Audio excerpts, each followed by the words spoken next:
क्या आप जानते हैं कि हिंदू दुनिया का एकमात्र धर्म है जिसकी बहुत बड़ी जनसंख्या अलग अलग मजहबी देशों में बंधक है?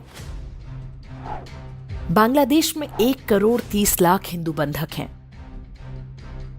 पाकिस्तान में लगभग 75 लाख हिंदू बंधक हैं।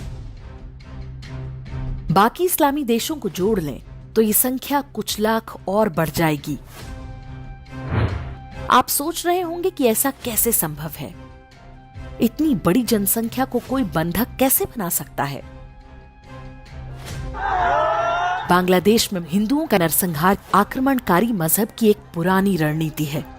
इसे होस्टेज पॉपुलेशन या बंधक जनसंख्या कहते हैं।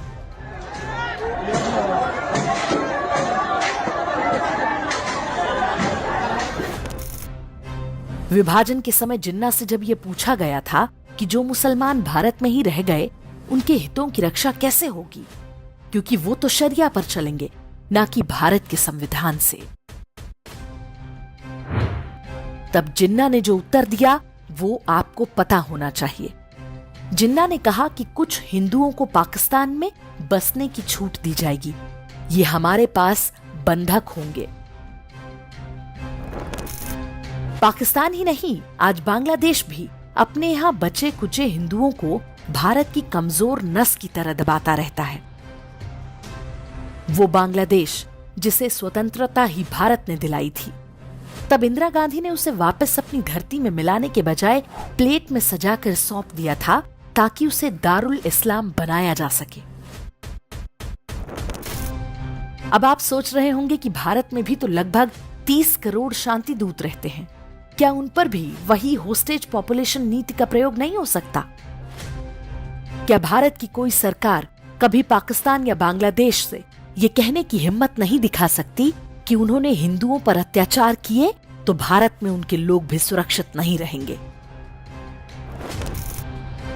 भारत की कोई सरकार ये नहीं कर सकती, क्योंकि संविधान में भारत को सेकुलर घोषित किया गया है। कोई भी सरकार होस्टेज पॉपुलेशन पॉलिसी पर चलेगी तो हंगामा मच जाएगा, लोकतंत्र खतरे में पड़ जाएगा। भारतीय मुसलमान बंधक नहीं हैं, लेकिन जहां पर उनकी जनसंख्या अधिक है वहां पर वे हिंदुओं को बंधक बनाने के लिए स्वतंत्र हैं। कश्मीर, पश्चिमी यूपी के कई क्षेत्र, केरल और बंगाल इसका सबसे बड़ा उदाहरण है, और इसी कारण आए दिन हिंदुओं के पलायन की घटनाएं होती हैं। वास्तव में भारत का सेकुलर संविधान हिंदुओं की रक्षा की कोई गारंटी नहीं लेता, और इसी के चलते सरकारें और पूरी व्यवस्था वास्तव में हिंदू विरोधी हैं। जो सुप्रीम कोर्ट मुसलमानों पर अत्याचार की अफवाहों पर संज्ञान ले लेता है, वो हिंदुओं के नरसंहार पर भी कुछ नहीं कहता। हिंदुओं के वोट से चुनकर आई सरकारें भी वास्तव में उसी नीति को आगे बढ़ा रही हैं। भले ही देश 1947 में स्वतंत्र हो गया हो, लेकिन हिंदू आज भी गुलाम हैं। सरकारों से लेकर सुप्रीम कोर्ट तक सबका एक ही काम है कि वो ये सुनिश्चित करें कि हिंदू अपने साथ अन्याय के विरुद्ध आवाज ना उठाने पाए और बराबरी के अधिकार ना मांगे। क्या आपको ये स्थिति स्वीकार है?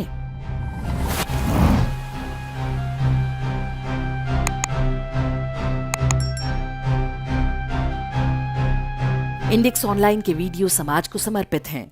आप इनको डाउनलोड करके जैसे चाहे वैसे प्रयोग कर सकते हैं। चाहे तो आप हमारे टेलीग्राम चैनल से जुड़ सकते हैं, वहां सारे नए पुराने वीडियो आपको मिल जाएंगे। हमारे सोशल मीडिया लिंक हर वीडियो के डिस्क्रिप्शन में होते हैं। हमारा एकमात्र उद्देश्य हिंदू समाज को जागृत और एकजुट करना है। इसमें सहभागी बने। धन्यवाद।